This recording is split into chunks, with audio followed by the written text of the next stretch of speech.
Hello सलाम student, this is Arshad Khan from Karachi से academy. आज हम बिजनेस स्टडीज़ ओ लेवल का जो पेपर है इसका कोड है 7115/12 अक्टूबर नवंबर 2020। बहुत रिसेंट पेपर है, हम उसको सॉल्व करने जा रहे हैं। आप हमारे यूट्यूब चैनल पे जाके और भी हमने जो पेपर है 10-11 अटैम्प्ट के पेपर 1 है और इसी तरह 4-5 अटैम्प्ट पेपर 2 हमने अपलोड किया हुआ, आप उसको जाके देख सकते हैं। So now let's start the question number 1. Polo owns a successful hairdressing salon in the city center. He has 4 part-time employees. The business has made a profit in each of the last 3 years. Polo wants to expand by opening another hairdressing salon to take advantage of the economic boom. He plans to recruit a manager of the second salon using external recruitment. Colo has identified 2 possible candidates for the position. Information table shown in table 1.1। ये कोलो जो है एक successful hair dressing salon में चला रही हैं। इनके पास 4 पार्ट टाइम एम्प्लॉयज़ हैं और बिज़नेस पिछले 3 सालों से काफ़ी अच्छे प्रॉफिट कर रहा है। और कोलो का प्लान है कि यार इसको एक और हम जिसको सैलून सेंटर खोलें, क्योंकि अभी कंट्री के इकोनॉमिक में बूम है। तो उसने ही हैज़ टू प्लान कि एक जो है रिक्रूटिंग मैनेजर अपॉइंट किया जाए।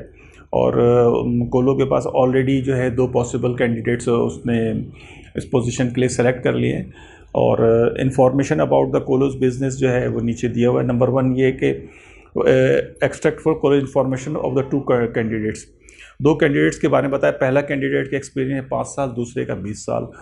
पहले के qualification advance hair dressing certificate, दूसरे के basic hair dressing certificate. Other information में never manage a salon candidate 1 और candidate 2 use autocratic leadership style. तो ये दोनों के बारे में एक इन्फॉर्मेशन दी हुई जो 2 मैनेजर जो कोलो रखना चाहते हैं, तो उसके हवाले से। अब आए हम question number 1A। Identify 2 features of economic boom. Economic boom क्या होता है, उसके क्या फीचर्स होते हैं उसके बारे में बताना हमें। ये सवाल 2 नंबर का है। इसमें बहुत सारे फीचर्स हैं, इसमें से हम कोई भी 2 फीचर लिख सकते हैं। नंबर 1 है कि रैपिड और फास्ट इंक्रीज इन जीडीपी या हाईएस्ट जीडीपी जो ग्रॉस डोमेस्टिक प्रोडक्ट है वो बहुत ही तेज़ी से बढ़ रहा हो, या इंक्रीजिंग प्राइस, हाई प्राइस, और या हाई प्राइस हो या इन्फ्लेशन हो, वो भी एक वजह होती है। हाई लेवल्स ऑफ डिमांड, चीज़ों की डिमांड अगर बहुत ज़्यादा हो तो वो भी एक वजह हो सकती है। वेरी लो अनएम्प्लॉयमेंट और shortage of skilled workers. Low unemployment भी शो कर रहा होता है कि कंट्री की जो इकोनॉमी है वो बूम पे है। Increase in wage, high income, standards of living at highest. अगर लोगों के इनकम इंक्रीज़ हो रही है, वेज इंक्रीज़ हो रही है, तो उसके साथ साथ उनके स्टैंडर्ड ऑफ लिविंग भी हाई हो रही है। ये भी एक निशानी होती है बूम की। Increase in business profit as the high, business का प्रॉफिट भी इसी तरह से बढ़ रहा होता है। फिर increase in rising business cost, business का कॉस्ट भी बढ़ रहा होता है, क्योंकि उसकी भी बहुत सारी रीज़न अगर होगा तो हम आगे देख के पढ़ेंगे। सिग्निफिकेंट और high level of business investment, business investment बहुत ज़्यादा हो रही होती है। इवन के मुल्क के अंदर से भी आ रही होती है और बाहर से भी इन्वेस्टमेंट आ रही होती है। High capacity utilisation, increase in business output. Business के पास जितनी भी कैपेसिटी होती है उसको पूरी को पूरी इसको यूटिलाइज़ कर रहे होते हैं और इसी तरह से आउटपुट में भी बहुत इजाफा होता है। इंक्रीज़ और नंबर ऑफ बिजनेस स्टार्टअप, जैसे बताया कि अभी हमने कि इन्वेस्टमेंट बहुत ज़्यादा आ रही होती है, तो इसी तरह से नए नए बिजनेस भी बहुत स्टार्ट हो रहे होते हैं। तो ये कुछ फीचर्स हैं जो इंडिकेट करते हैं कि there is an economic boom. Question 1B, identify 2 stages of recruitment process. Recruitment process के हमें 2 स्टेजेस बताते हैं, ये 2 नंबर का। हालांकि स्टेजेस तो बहुत सारे हैं। नंबर 1 जो हो जाता है कि जॉब एनालिसिस है, आइडेंटिफाई है कि वैकेंसी है, जॉब डिस्क्रिप्शन है, यानी हम जो जिस पोजीशन के लिए किसी को हायर करने जा रहे हैं वो जॉब की रिक्वायरमेंट क्या है, तो जॉब उसको कहते हैं हम जॉब डिस्क्रिप्शन। पर्सन और जॉब स्पेसिफिकेशन, हम जिस शख्स को रखना चाह रहे हैं उसकी क्या क्वालिफिकेशन होनी चाहिए, उसकी क्या स्पेसिफिकेशन होनी चाहिए। जिस तरह से जॉब डिस्क्रिप्शन इसी तरह पर्सन या जॉब स्पेसिफिकेशन होती है। हमें एडवर्टाइजिंग किस तरह से देना है और एप्लीकेशन किस तरह से रिसीव होगी, फिर उनकी शॉर्ट लिस्टिंग करना है, इंटरव्यू, टेस्टिंग है और सिलेक्शन और जॉब ऑफर। तो ये कुछ स्टेप्स हैं, स्टेजेस हैं जो वैकेंसी को फिल करने का। तो वो इसमें से कोई रिक्रूटमेंट प्रोसेस का, तो इसमें से कोई भी आप 2 प्रोसेस लिख सकते हैं। सी है आउटलाइन 2 पॉसिबल एडवांटेज ऑफ कोलो रिक्रूटिंग अ मैनेजर। अगर कोलो एक मैनेजर रिक्रूट करता है तो उसको क्या फ़ायदे होते हैं। Number 1, reduce colo's workload, can delegate task, share responsibility as would need manager to business. ज़ाहिर है अगर कोलो एक मैनेजर रखेगा तो सबसे पहले तो ये होगा कि जो वर्कलोड है वो डिस्ट्रीब्यूट हो जाएगा। फिर कोलो जो है बहुत सारे काम जो खुद करते हैं वो उनको दे देंगे। फिर रिस्पॉन्सिबिलिटी शेयर हो जाएगी, यानी जो नया मैनेजर होगा या जो भी मैनेजर आएगा वो और कोलो के रिस्पॉन्सिबिलिटी अलग अलग हो जाएगी। कोई कुछ एरिया देख रहा हो, कोई कुछ एरिया होगा, तो ये क्या होगा, आपकी रिस्पॉन्सिबिलिटी शेयर हो जाएगी। और दूसरा एक और एडवांटेज हो सकता है कि can motivate inspire others such as for employees. फिर दूसरी बात ये होगी, देखें अभी फ़िलहाल कोलो अकेले ही काम कर रहे हैं, तो अब ज़ाहिर है उनको हर एक को मोटिवेट करना, टीम को ये करना और दूसरे काम देखना, तो वो बहुत मुश्किल हो जाती। तो ज़ाहिर है जब कोलो एक और मैनेजर आ जाएंगे तो वो जो 4 पार्ट टाइम एम्प्लॉयज़ हैं वो उनको मोटिवेट करना, उनको लेकर चलना उनके लिए बहुत आसानी होगा। अच्छा, employees are an assets of to the company, so careful attention should be given while recruiting the employee. A good employee create good image on a passenger. Good employee provide a competitive edge over the other companies and competitor. Suitable channel to be used for hiring employees. Employees जो asset होती है, जिस तरह से हमारे पास machinery, fix एसेटरी और दूसरे plant पर कुछ चीज़ें होती हैं, इसी तरह एम्प्लॉई भी जो है एक कंपनी का बहुत ही इंपॉर्टेंट एसेट्स होता है। इसलिए हमें जब भी एम्प्लॉई रिक्रूट किया जाए उसको बड़ी केयरफुल तरीके से लिया जाए और बहुत ही एक जो प्रॉपर प्रोसेस है, प्रॉपर तरीके से उसको हमें हायर करना चाहिए। अब आ जाते हैं हम question 1D explain 2 reason why choosing the right location for a new salon is important for Kolo. जैसे हमने सवाल में पढ़ा कि कोलो का बिज़नेस बहुत अच्छा जा रहा है और वो चाह रहे हैं कि एक और बिज़नेस किसी और जगह एक सलून खोलें, तो राइट लोकेशन की क्या इंपॉर्टेंस है उसके बारे में बताना है। सबसे पहले तो राइट लोकेशन जब भी हम चूज़ करने जाएं तो सबसे पहले हम ये देखें proximity to competition. May be proximity to competition मतलब हम उस जगह पे सलून खोले जहाँ पे और भी दूसरे जो कंपटीटर हों और उससे और भी लोग, ताकि जो वहाँ पे आपके जो लॉयल कस्टमर है वो तो आएंगे, मगर उसके अलावा जो दूसरे कस्टमर जो उस एरिया में आते हैं वो भी आपके पास आएंगे। और दूसरा ये होगा कि ज़ाहिर जब प्रॉक्सिमिटी ऑफ कंपटीशन होगा तो फिर ये कि आप प्राइस की भी कंपटीशन कर रहे हो तो हो सकता है कि आप लोगों को अच्छे प्राइस ऑफ़र करो, ताकि जब आप नई लोकेशन पे आप जा रहे हो तो वहाँ पे लोगों को ज़्यादा से ज़्यादा अट्रैक्ट करो। Explanation, near to potential customer और city centre is great advantage.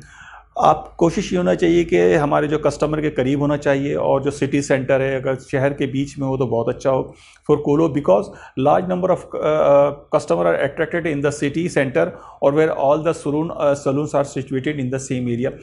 जहाँ पे बहुत जो सिटी सेंटर जहाँ पे बहुत सारे और सलून हो तो वहाँ पे बहुत सारे कस्टमर आते हैं और वो एरिया कस्टमर को बहुत अट्रैक्ट करता है।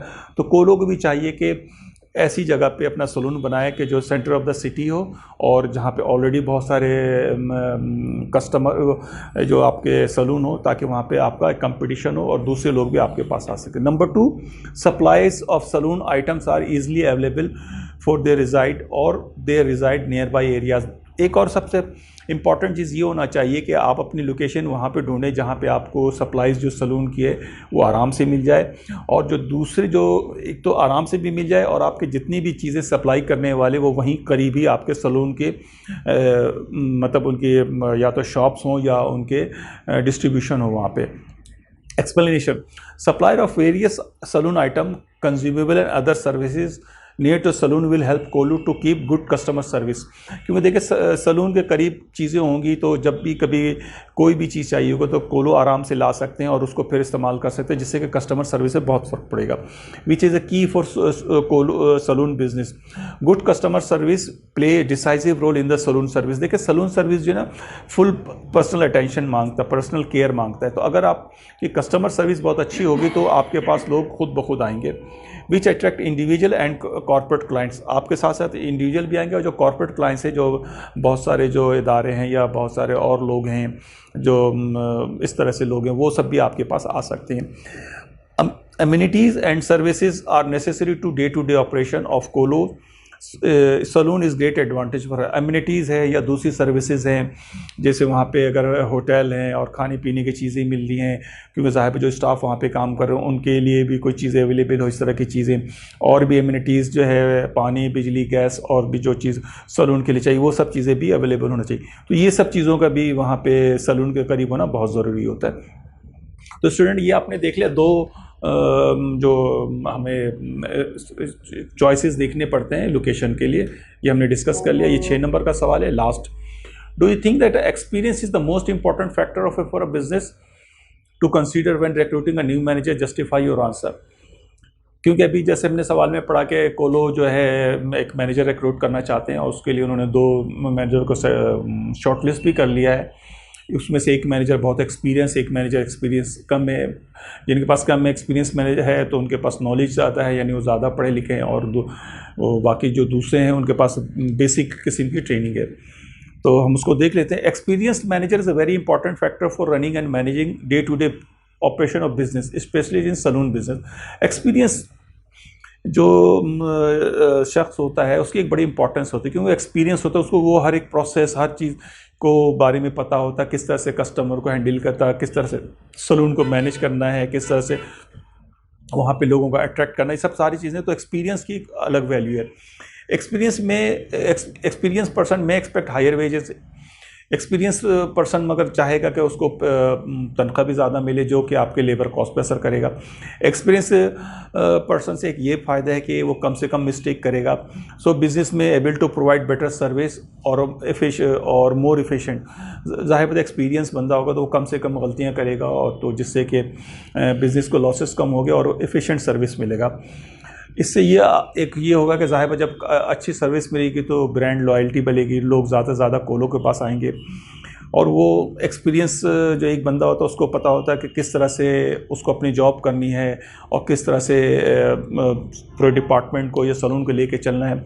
और एक एक्सपीरियंस स्टाफ का एक ये फ़ायदा होता है कि लोअर कॉस्ट ऑफ ट्रेनिंग। ज़ाहिर है जब एक एक्सपीरियंस बंदा तो उसको आपको ट्रेनिंग देने की कोई ज़रूरत नहीं है, तो जो आपकी कॉस्ट ऑफ ट्रेनिंग लो हो जाती है। अदर साइड देखें अगर तो पर्सनली और लीडरशिप की अलग वैल्यू है कि देखें as a manager must be able to lead work with subordinates. सिर्फ एक्सपीरियंस होना काफ़ी नहीं होता, बल्कि उसके अंदर एक लीडरशिप की क्वालिटी भी होनी चाहिए, क्योंकि एज ए मैनेजर जो है वो दूसरे के साथ किस तरह से उसकी जो कम्युनिकेशन होती है, कोऑर्डिनेशन, और वो किस तरह से लीड करता है वो बहुत इंपॉर्टेंट होता है। Qualification skill show the person has the technical ability to do the job. Qualification और स्किल से एक पता चलता है कि हाँ भाई जो भी हम स्टाफ हायर करने जा रहे हैं, जो भी मैनेजर, तो उसके अंदर एक टेक्निकल नॉलेज तो है, मगर एक्सपीरियंस जो है उसको और मैनेजरल नॉलेज भी दे रहा होता है। Experience managers are likely to make fewer mistakes, reducing amount of waste. Qualification are also necessary as it show they have the relevant technical ability. However, मगर अगर आप चाहते हैं कि अगर कोई फ्रेश एजुकेटेड पर्सन है, भले उसके पास थोड़ा सा कम एक्सपीरियंस हो, मगर उसके पास अच्छी नॉलेज है, लेटेस्ट क्वालिफिकेशन हो, लेटेस्ट टेक्निकल स्किल हो, तो उसे भी हमें ट्राई कर सकते हैं। क्योंकि अगर हम उसको थोड़ा सा ट्रेनिंग दें, उसको टाइम दें, तो वो बहुत जल्दी चीज़ों को ओवरकम कर लेगा, चीज़ें सीख लेगा। क्योंकि एक जो बहुत ज़्यादा एक्सपीरियंस स्टाफ होता है उसके साथ एक ये भी ड्रॉबैक होता है कि उसके अंदर सीखने की या चेंज करने की बहुत कम सलाहियत होती है, या अनलर्न बहुत कम करता है। मगर एक जो थोड़ा सा कम एक्सपीरियंस स्टाफ होगा, मगर उसकी अच्छी नॉलेज होगी, अच्छी क्वालिफिकेशन होगी, तो वो चीज़ों को जल्दी सीख कर सकता है और चीज़ों को जल्दी अनलर्न भी कर सकता है, कि जो कि एक बहुत ही इंपॉर्टेंट चीज़ है कस्टमर सर्विस के लिए, सैलून के लिए। तो लिहाजा ये दोनों चीज़ों को ख्याल रखते हुए ही मैनेजमेंट को और कोलो को सोचना पड़ेगा कि उसको किस तरह से स्टाफ हायर करें। तो student, here is the end of the question number 1। और आप जाके इसको देखें, और मैंने पीछे भी और भी बहुत सारे लेक्चर्स रिकॉर्ड करवाए, आप इसको देखिए, और इंशाल्लाह ताला हम बहुत जल्दी फिर दूसरे क्वेश्चन के साथ हाजिर होते हैं। Thank you. अस्सलाम वालेकुम।